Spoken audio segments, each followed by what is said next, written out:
maka sholat pun persiapnya akan beda. Saya beri contoh gini ya. Dari pakaian akan lain kata Al-Quran. Quran surah 7 ayat 31. Ya bani Adam khudhu zinatakum inda kulli masjid. Hei anak cucu Adam, kalau ada panggilan dari masjid, kenakan pakaian terindahmu.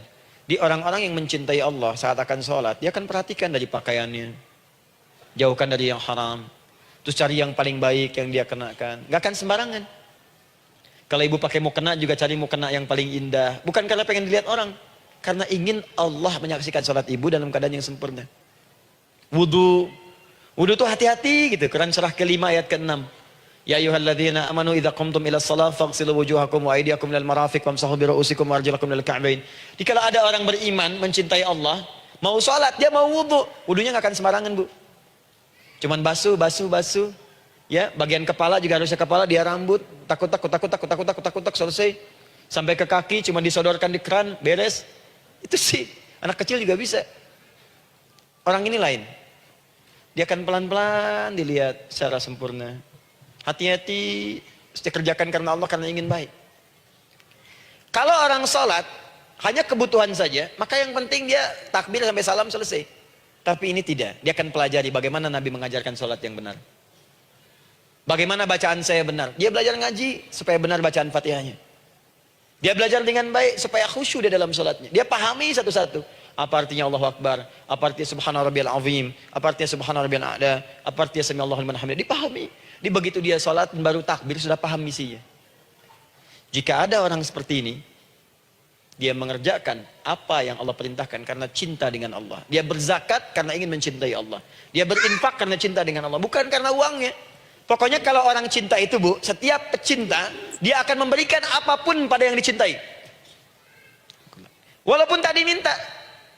Dan pecinta itu sifatnya, kalau yang dicintainya senang sesuatu, akan otomatis ikut senang. Ibu misalnya senang ya dengan pasangan sebelum menikah. Pasangan senang kucing, ibu akan terpaksa senang kucing. Ibu cinta dengan anak, semua akan diikuti apa yang diinginkan. Seperti itu, cinta itu butuh pembuktian. Karena itu sering saya katakan pada akhwat ya yang belum menikah, yang masih muda-muda belum menikah, cinta itu butuh pembuktian. Jadi jangan percaya kalau ada orang yang bicara di lisannya nggak ada buktinya. Aku akan seperti Dilan membawamu dalam motorku. Katakan padanya, aku tak butuh dengan rayuan kata-katamu. Itu hanya angin surga. Yang kubutuhkan, tuliskan namaku di buku nikah kita. Wah, catat. Itu caranya. Main ke Taman Dilan, cuman boncengan. Seakan dunia milik berdua, yang lain nggak ada. Gombal. Udah ya? Jelas? Jadi amalan yang ketiga ini kerjakan karena Allah. Saya mau contohkan satu. Ibu pernah dengar Imam Malik bin Anas? Pernah ya? Gurunya Al-Imam Asy-Syafi'i, Imam Malik bin Anas, lahir di kisaran tahun 94-95 Hijrah. Imam Malik ini, Bu, itu Masya Allah, saking cinta pada Allah dan Rasul, itu tidak pernah, jangankan sholat, dalam beliau memberikan fatwa pun akan mencari pakaian yang paling bagus, paling indah. Dan beliau menjaga adab dalam menyampaikan kalimat Nabi pun itu luar biasa. Sampai satu kali pernah pakai jubah bagus, indah, ada lebah menyengat di kepalanya, sedang menyampaikan hadis, saking hormatnya terhadap hadis Nabi, lebah itu dibiarkan menyengatnya. Nggak mau memutus kalimat Nabi, hadis Nabi, hanya untuk mengusir lebah, dibiarkan sampai tersengat. Apa yang Allah berikan kepada beliau? Allahu Akbar. Satu kali singkat berdiskusi dengan muridnya Al-Imam Asy-Syafi'i. Kata Al-Imam Asy-Syafi'i, ya guru, setahu saya rizki itu dicari dulu baru dikasih. Imam Malik lebih tinggi ilmunya pada saat itu. Beliau tahu ada 8 jenis rizki. Ya Syafi'i, ada rizki yang tidak perlu dicari, Allah berikan. Wah, berdebat tuh sampai berpisah. Setelah itu secara singkat Imam Asy-Syafi'i lewat di kebun anggur sedang panen anggur besar. Tiba-tiba tergerak untuk membantu, datang ke situ bantu. Begitu selesai dikasih hadiah anggur banyak, besar-besar, indah, enak, gitu kan? Ketika diberi itu langsung senang beliau. Bukan karena anggurnya, karena merasa pendapatnya benar. Jadi begitu bekerja baru dapat. Dibawalah anggur ini diberikan pada gurunya. Perhatikan adabnya terhadap guru. Jadi kalau ibu adabnya bagus pada guru, keberkahan dapat, ilmunya pun menghunjam di jiwa. Imam Syafi'i nggak merasa benar, tapi memberikan sebuah jawaban dengan adab. Guru, tadi itu ada panen anggur, saya mencoba membantu. Begitu saya bantu, dikasih anggur, dikencangkan kalimatnya. Begitu saya bantu, dikasih. Dibantu dulu baru dikasih. Kalau saya nggak bantu, saya nggak dikasih. Apa jawab Imam Malik? Imam Malik tersenyum, tertawa. Tabassama dhahika. Masya Allah Syafi'i, bahasa kita. Tadi itu saya keluar, mau ngajar. Siang-siang terik begini saya kepikiran, ya Allah, kalau makan anggur yang enak-enak, enak banget sekarang ini. Ada anggur sekarang. Tuh.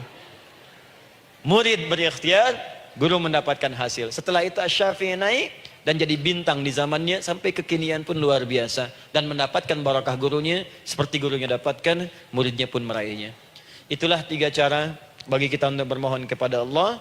Jika ingin dipercepat oleh Allah, bisa lewat salat, bisa lewat istighfar, bisa juga dengan menciptakan amalan-amalan atau mengikuti amalan-amalan yang dicintakan atau ditujukan untuk mencintai Allah Subhanahu wa taala. Ibu bisa paham ini? Orang-orang yang dikabulkan doanya yang tersebut dalam Al-Quran khususnya dan sunnah-sunnah Rasulullah Sallallahu Alaihi Wasallam. Kita akan bagi pembahasan kita ke dalam 3 bagian. Pertama, kenapa kita mesti berdoa? Di poin pertama. Pertama, kenapa kita mesti berdoa?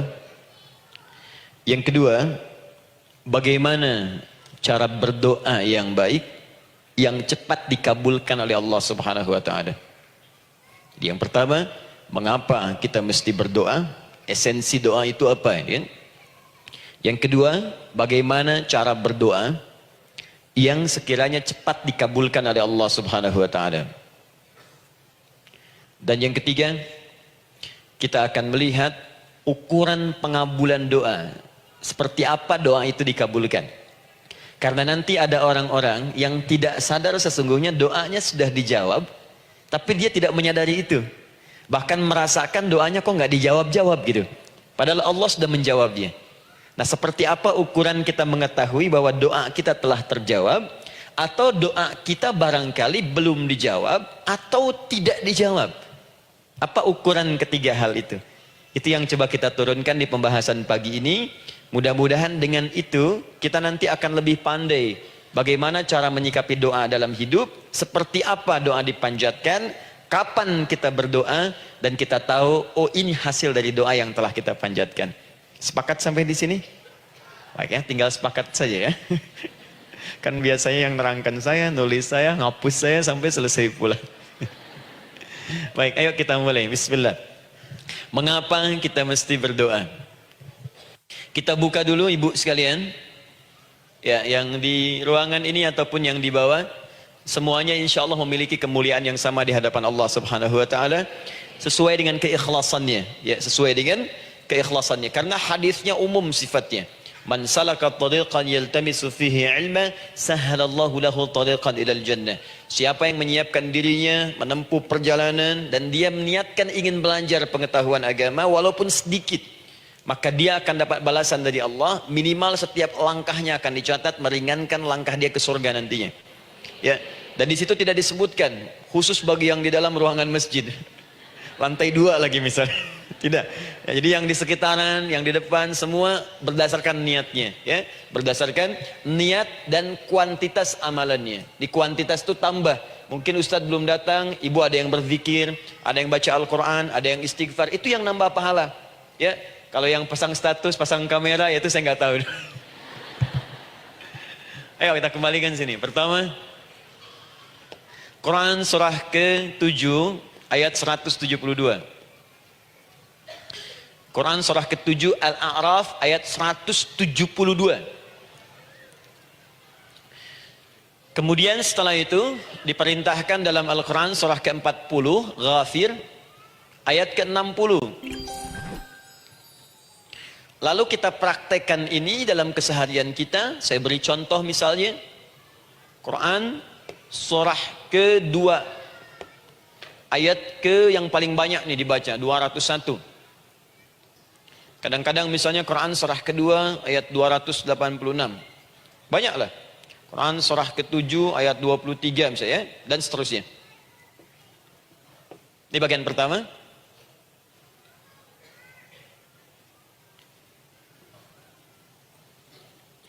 Bagian kedua, nanti kita akan belajar bagaimana cara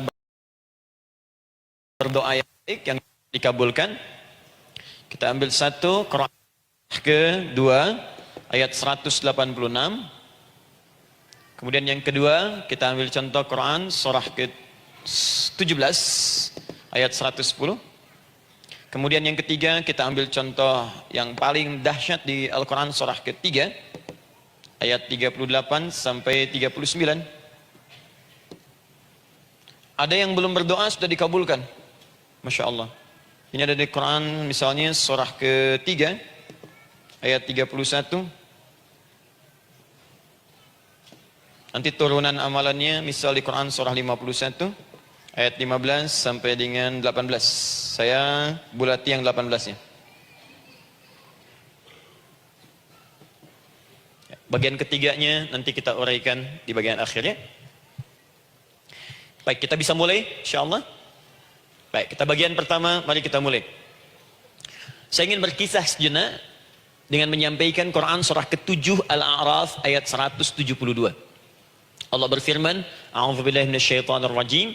Wa idh akhadha rabbuka min bani Adam min zuhurihim dhurriyyatahum wa ashhadahum ala anfusihim alastu bi rabbikum qalu bala syahidna. Ada ayatnya? Baik ya, di Quran surah ke-7 Al-A'raf ayat 172. Wa idh akhadha rabbuka min bani Adam. Kata Allah, dan ingatlah, pahamilah, pelajarilah, dalamilah. Teman-teman sekalian, ingat kalimat idh itu, idh dalam Al-Quran, termasuk dalam bahasa Arab, itu bukan sekedar mengingat. Idh itu bisa mengandung arti memahami dengan dalam. Menganalisis. Ya, memaknai itu idh. Jadi bukan sekedar mengingat. Bukankah ibu kalau mengingat sesuatu berusaha mendalaminya? Ya, kalau nggak percaya saya tanya begini. Coba ibu ingat kemarin jam 5 sore ada di mana? Bukankah sekarang sedang mendalami sesuatu? Sedang mencari memori jam 5 sore kemarin ada di mana? Setelah itu dihimpun jadi sesuatu lalu disampaikan dengan terstruktur, dengan rapi. Oh, kemarin saya ada di sini, di sini, di sini, mengerjakan ini. Itu idh dalam bahasa Arab. Kalau di Al-Quran ada kalimat idh. Itu berarti bukan sekedar kita diminta mengingat, tapi juga merenung, mendalami, memahami dengan dalam. Paham insyaallah? Baik, sekarang perhatikan. Nanti kalau ibu baca Al-Quran, maksud saya, ibu bisa menerjemahkan sendiri. Dan memahami dengan baik. Ya, misal, kalimat idh pertama dalam Al-Quran, misal, ditemukan di Quran surah kedua ayat 30. Wa idh qala rabbuka lil malaikati inni ja'ilun fil ardi khalifah. Idh akan ditemukan. Nah, sekarang ayat tentang korelasinya dengan doa, kita buka Quran surah ke-7 tadi ayat 172. Wa idh akhadha rabbuk, dan pahami ya kata Allah, renungkan ya, maknai dengan dalam ketika Allah menyampaikan, membuat komitmen dengan semua anak cucu Adam tanpa kecuali. Semuanya. Ingat kalau ditemukan kalimat Bani Adam. Bani Adam disebutkan 7 kali dalam Al-Quran. Ya. Berapa kali? 7 kali. Kalimat Bani Adam. Bani Adam. Ini menunjuk pada semua keturunan anak cucu Adam sampai selesai kehidupan. Dari Nabi Adam alaihissalam, kemudian pasangannya Sayyidah Hawa alaihissalam, kemudian keduanya mulai berumah tangga, melahirkan keturunan, diabadikan di Al-Quran surah keempat, ya, surah Ibu, ayat yang pertama. Ya ayyuhan nasu taqu rabbakumul ladzi khalaqakum min nafsin wahidah wa khalaqa minha zawjaha. Di situ kemudian ada Adam, zawjaha Hawa. Ya, wa batha minhuma rijalan katsiran wa nisaa. Dari situ turun keturunan laki-laki perempuan, laki-laki perempuan. Nanti menyebar, Bu, ya, menyebar. Ada yang ke Chicago, ada yang di Chicago, ada yang di Singapura, ada yang di Singapura. Semua nyebar. Ya, di Sunda, dari Jawa sampai ke Sumatera, sampai Indonesia, sampai Nusantara, sampai Asia, Eropa, sedunia. Nanti penyebarannya disebutkan di Quran surah ke-49 ayat ke-13. Ya ayyuhan nasu inna khalaqnakum min dzakarin wa untha. Hei manusia, semua saya ciptakan ada dua jenis. Kalau bukan laki-laki, itu pasti perempuan. Jadi tidak ada yang ketiga. Ingat ya? Kalau bukan laki-laki siapa? Perempuan. Jadi tidak ada misalnya, maaf, laki-laki yang keperempuan-perempuanan, yang gerakannya melambai, ya kata-katanya terlampau lembut misal, dan tidak ada pula perempuan yang perkasa, ya terlampau kuat misalnya, melampaui batas-batas standarnya. Jadi kalau bukan laki-laki pasti perempuan. Dua saja. Jadi kalau misalnya masih ada yang bingung, tentukan dirinya, ya, dan lihat fitrahnya. Lihat fitrahnya. Baik, kemudian waja'alnakum syu'uban wa qabaila. Kami tempatkan kalian mungkin beda-beda tempat. Syu'ub, beda tempat. Ya, ada yang misalnya RT, RW, kecamatan, beda kampung, beda negara, sampai seluruh dunia. Wa qabail, satu tempat itu sukunya bisa beda. Coba ibu lihat misalnya, ya, di daerah Sumatera saja ada berapa suku? Di Sunda paling banyak suku, gitu ya? Banyak sekali. Jadi bisa lain-lain, bisa beda-beda. Nah, lita'arafu, semua saling mengenal, silakan. Nah, ketika semua tadi ditempatkan di semua pelosok dunia, baik laki-laki, perempuan, dari anak keturunan Adam, itu semua anak keturunan Adamnya disebut dengan satu nama saja dalam Al-Quran, yaitu Bani Adam. Jadi kalau kita mau cari keturunan kita, sampai ke asal mula kita, dari kita sekarang, itu semua akan tersambung kepada Adam alaihissalam. Puncaknya akan ke sini. Ya. Dan tidak akan nyasar kemana-mana, Bu. Ya. Ada sebagian manusia, nasabnya tidak ingin Adam, inginnya bergeser, sehingga mengatakan manusia berasal dari monyet katanya, ya. Ada yang berkata begitu. Ibu sampaikan saja, kalau bapak dari monyet silahkan saja, jangan ngajak-ngajak saya, gitu ya. Nah, jadi semua manusia itu pasti akan kembali ke sini, ya, ke Adam alaihissalam. Karena itu saya pernah sampaikan, termasuk di sini di hadapan ibu semua, masih ingat mukjizat pertama Rasulullah sallallahu alaihi wasallam saat lahir ke muka bumi. Ingat, Nabi itu sebelum dilantik menjadi Rasul, dalam usia 40 tahun, turun surah Al-Alaq, itu diberikan oleh Allah keistimewaan tanda-tanda kenabian. Apa diantara tandanya? Allah perjelas nasab keturunannya sampai Nabi Adam, padahal lahirnya itu ayahnya sudah wafat. Di lahir beliau, ayahnya wafat, tapi nasabnya diperjelas sampai Nabi Adam. Sehingga jelas, orang tidak bisa menyoal. Ini orang nggak jelas nih, ya kan suka ada begitu, Bu, ya, tiba-tiba datang menerangkan sesuatu, siapa itu nggak jelas. Bahkan sekarang sering muncul statement, siapa sih ustadz itu ustadz nggak jelas, ya. Nabi nggak bisa disoal karena semuanya jelas, nasabnya jelas, keturunannya jelas, kemuliaannya jelas, ilmunya jelas. Jadi kalau orang mau menyoal nggak punya peluang. Siapa kamu Muhammad? Saya jelas keturunannya.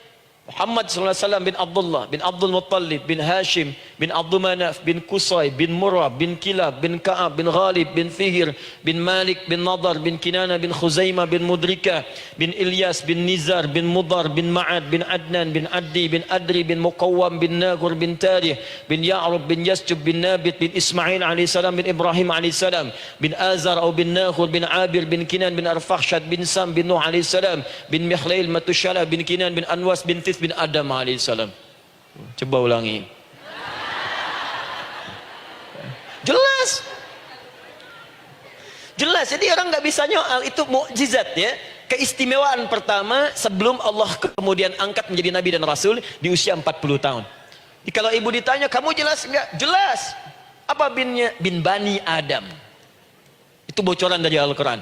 Ya, kalau ditanya keturunan siapa kamu? Adam. Tahu dari mana? Allah yang nyampaikan langsung. Apa kata Allah? Bani Adam. Jelas, ya? Baik. Jadi ini kembali kepada Adam alaihissalam. Nah, semua anak cucu Adam yang saya garis bawahi, sejak mulai terlahir itu sudah ada komitmen dari Allah dengan anak cucu Adam ini sebelum terlahir ke dunia. Sejak dalam kandungan. Jadi kalau ibu belajar hadis, misal, dulu saya pernah amanahkan kalau ibu mau belajar dasar-dasar, cari kitabnya Imam An-Nawawi yang Al-Arba'in An-Nawawiyah, 42 hadis. Hadis keempat, ya, paling kiri sebelah atas di kitabnya. Dari Abdullah bin Mas'ud radhiyallahu taala anhu, ya. Qala Nabi sallallahu alaihi wasallam bahwa shadiqul masduq. Nabi SAW pernah menyampaikan sedangkan beliau orang benar dan dibenarkan. Kapan perjanjian ini dibuat? Dalam usia kandungan 4 bulan. dalam kandungan. Inna ahadakum yujma'u fi batni ummihi. Setiap kalian yang akan terlahir dari anak cucu Adam, kecuali Adam, Bu, ya. Ingat, kecuali Adam, kecuali Hawa, karena ini asal mula manusia keduanya. Tapi keturunan Adam dan Hawa akan mengalami proses yang sama. Dikandung dulu ibundanya, kemudian terlahir. Adam tidak dikandung, ingat, Adam tidak ada bapak, Adam tidak ada ibu. Langsung diciptakan wujudnya oleh Allah Subhanahu wa taala dari bahan dasar yang sama dengan manusia. Ya, karena itu saya pernah ditanya, pernah berdialog, ya, Ustaz, ini spesial Nabi Isa ini. Ya, spesial, Yesus Al-Masih Nabi Isa spesial. Karena itu diangkat sebagai Tuhan. Apa yang spesial? Kata beliau, karena ini bisa menghidupkan yang mati. Yang kedua, ini lahirnya beda dengan orang biasa. Bagaimana lahirnya? Tanpa bapak. Ibu saja tanpa bapak. Mana ada manusia yang lain seperti ini? Saya bilang Adam lebih spesial lagi, lahir tanpa ibu, tanpa bapak. Kenapa nggak jadi Tuhan? Tapi kan Adam nggak bisa menghidupkan yang mati. Dengan izin Allah, maaf, Nabi Ibrahim lebih canggih lagi. Buka Quran surah kedua ayat 260, paling kiri sebelah atas. Wa idz qala Ibrahim rabbi arini kaifa tuhyil mauta qala awalam tu'min qala bala walakin inna qalbi. Ketika Ibrahim bermohon kepada Rabbnya, ya Allah, tolong tunjukkan kepadaku bagaimana cara menghidupkan yang mati. Kata Allah, kamu masih nggak yakin? Kata Ibrahim, saya yakin, saya yakin-yakinnya. Cuma supaya hati saya tenang, buktikan kepada yang lain tentang kuasamu. Kata Allah, gampang. Lalu Allah berikan kemudian satu ketentuan sama persis dengan Nabi Isa. Cuman prosesnya lebih canggih. Kalau Nabi Isa, tepuk mayatnya, bangun, bicara. Nabi Ibrahim kata Allah, nih ambil burung, potong-potong dulu, dicincang dulu. Sudah dicincang kemudian, mayatnya disimpan, jasadnya di tempat bukit yang berbeda. Kalau sekarang potong burung, simpan di bukit satu, jasad yang kedua simpan di bukit B. Kepalanya simpan di bukit A, ekornya simpan di bukit B, badannya simpan di bukit C. Panggil dengan nama Allah. Thummat uhunna ya'tina kasa'ya. Panggil, bismillah, dengan nama Allah, hidup, hidup. Sama persis dengan Nabi Isa. Dengan nama Allah, biidnillah, hidup, hidup. Nabi Ibrahim, biidnillah, dengan nama Allah, hidup, hidup. Menyatu semuanya, jadi satu. Psst. Kalau Nabi Isa kemudian ada yang menduga sebagai Tuhan, kenapa Nabi Ibrahim tidak angkat jadi Tuhan? Paham ya? Nah, ini menunjukkan bahwa ada pola pemikiran yang harus dikembalikan supaya benar cara memahaminya. Jelas sampai sini? Maaf, saya sedikit agak lompat ya. Saya kembalikan kemudian, perhatikan sini. Inna ahadakum yujma'u fi batni ummihi. Karena itu semua anak cucu Adam, beda dengan Adam, akan proses lahirnya dikandung dulu di perut ibundanya. Fokus baik-baik. Arba'ina yauman nutfah, 40 hari pertama baru kemudian proses antara spermatozoa dengan ovum berproses. Thumma yakunu mithla dzalika, kemudian alaqah. 40 hari yang kedua jadi alaqah, zigot yang menempel di dinding rahim. Thumma yakunu mithla dzalika mudghah, 40 hari ketiga berbentuk mudghah, sudah mulai berbentuk daging sekeratan, ada bentuknya. Dan usianya sudah 4 bulan, 40 hari ketiga, 120 hari. 120 hari. Thumma yursalu ilaikil malak, kemudian diutuslah malaikat, fayanfukhu fihi ruh, maka ditiupkan roh ke dalamnya. Jadi ingat, kalau di antara sini, di antara kita ada ibu misalnya yang tengah hamil, tengah mengandung, ingat baik-baik, atau keluarganya, kerabatnya, usia 4 bulan itu roh sudah ditiupkan. Di kandungan sudah ada rohnya. Hati-hati ya. Berapa bulan? 4 bulan. Karena itu nanti ada ayat dalam Al-Quran, Quran surah ke-7 ayat 189. Di posisi ini harus banyak berdoa dan beramal soleh. Ingat ya, berdoa, beramal soleh, minimal minta kepada Allah. Da'awallaha rabbahuma la in ataitana salihah lanakunanna minasyakirin. Minta banyak kepada Allah, ya Allah jadikan anak saya anak yang soleh, jadikan anak saya anak yang soleh. Dari usia itu 4 bulan sampai ke atas menjelang lahiran. Nanti diiringi oleh amal soleh kedua orang tuanya. Ini sudah penelitian dokter muslim, khususnya di Asia Tenggara. Saya diskusi dengan seorang dokter muslim, ternyata ada korelasi amal soleh yang dikerjakan kedua orang tua, ayah dan bunda, atau calon ayah dan bunda, kepada anak yang sedang dikandung, yang belum dilahirkan. Jadi kalau orang tuanya rajin baca Al-Quran, itu berpengaruh ke anak, Bu. Dan penelitian terkini, itu mempercepat anak itu menjadi seorang penghafal Quran ketika lahir. Ya, pernah satu kali dibacakan Al-Quran posisi janin itu berubah. Seperti sujud gitu. Itu penelitian sudah di MRI waktu itu dilihat ya, kelihatan. Jadi ada korelasi antara kesolehan orang tua dengan kesolehan anak yang sedang dikandung. Hati-hati ya. Tapi yang penting diketahui adalah dalam usia kandungan 4 bulan itu disebutkanlah isyarat di Quran surah ke-7 ayat 172 terjadi perjanjian komitmen dengan Allah Subhanahu wa taala. Apa perjanjiannya? Wa idh akhadha rabbuka min bani adama min zuhurihim dzurriyyatahum wa ashhadahum ala anfusihim. Lihat perjanjiannya, saya fokus di kalimat ini, alastu bi rabbikum. Rabb. Apakah engkau akan berkomitmen saat ini? Bersaksi? Karena kalimatnya bersaksi. Wa ashhadahum, dan mereka bersyahadat, bersaksi, komitmen. Di komitmennya menggunakan kata syahadat di sini. Karena itu nanti setiap bayi yang sudah terlahir dari rahim ibu manapun itu berada dalam keadaan suci karena sudah bersyahadat dalam perut ibundanya. Masih ingat hadis ini? Kullu mauludin yuladu 'alal fitrah. Setiap yang terlahir dari rahim perempuan manapun itu membawa fitrah. Apa di antara fitrah yang dimaksudkan itu? Fitrah keislaman, fitrah mengakui Allah sebagai Tuhan. Itu nanti ada di Quran surah ke-30 ayat ke-30, paling kanan sebelah atas. Quran surah 30 ayat 30.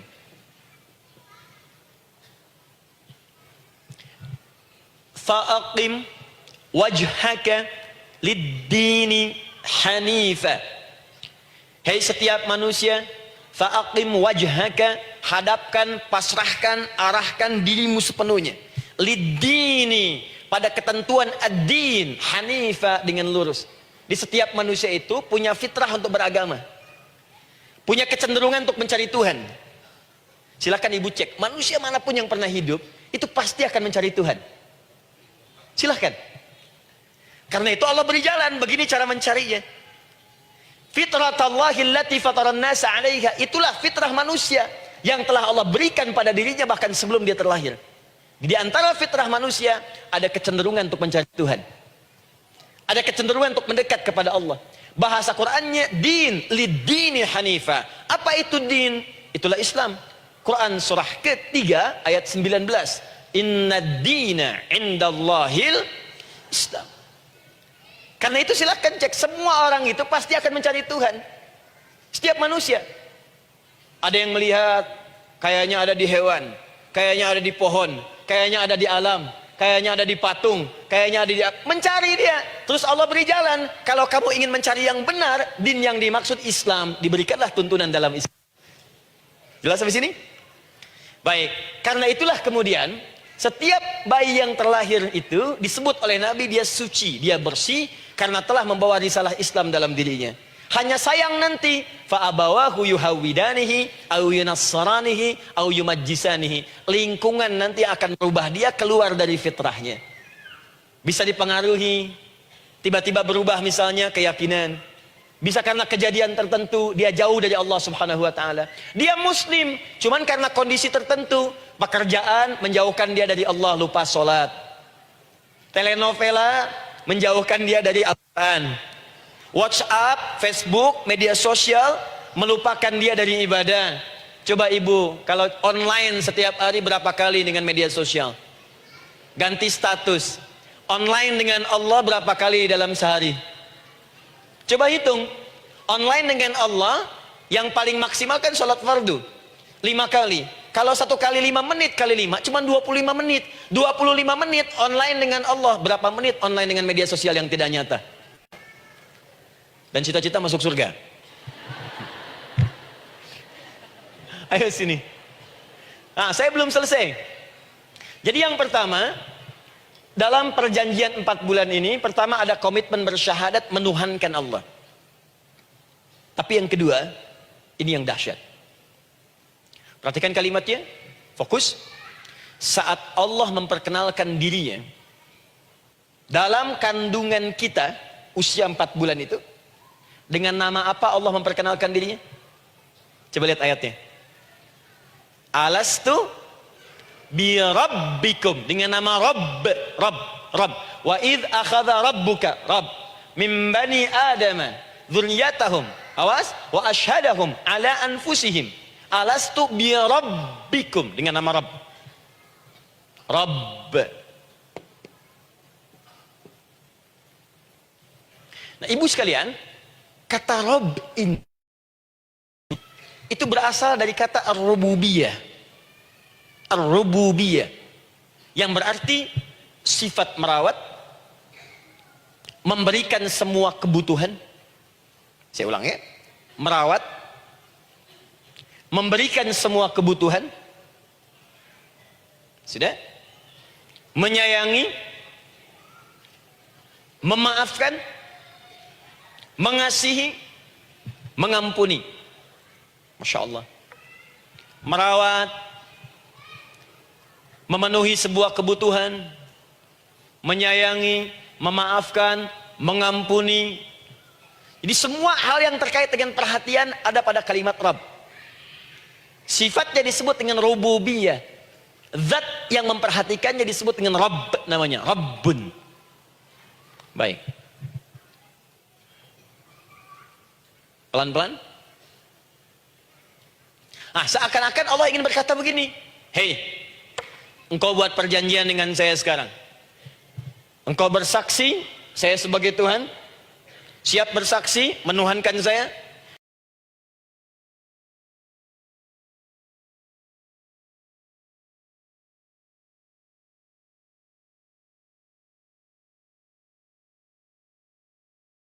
Satu, saya akan hadir. Kamu salah minta maaf, saya maafkan. Kamu dosa minta ampun istighfar, saya ampuni. Kamu ingin sesuatu yang lebih baik, saya berikan. Pokoknya semua yang kamu inginkan selama engkau butuhkan dan itu baik, aku berikan. Kira-kira, maaf Bu ya, maaf sekali.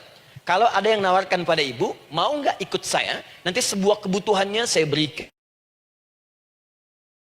Sakit saya berikan jaminan kesembuhannya. Kalau butuh sesuatu saya berikan. Kalau ingin ini itu selama butuh saya sampaikan. Kira-kira ibu nolak atau ikut?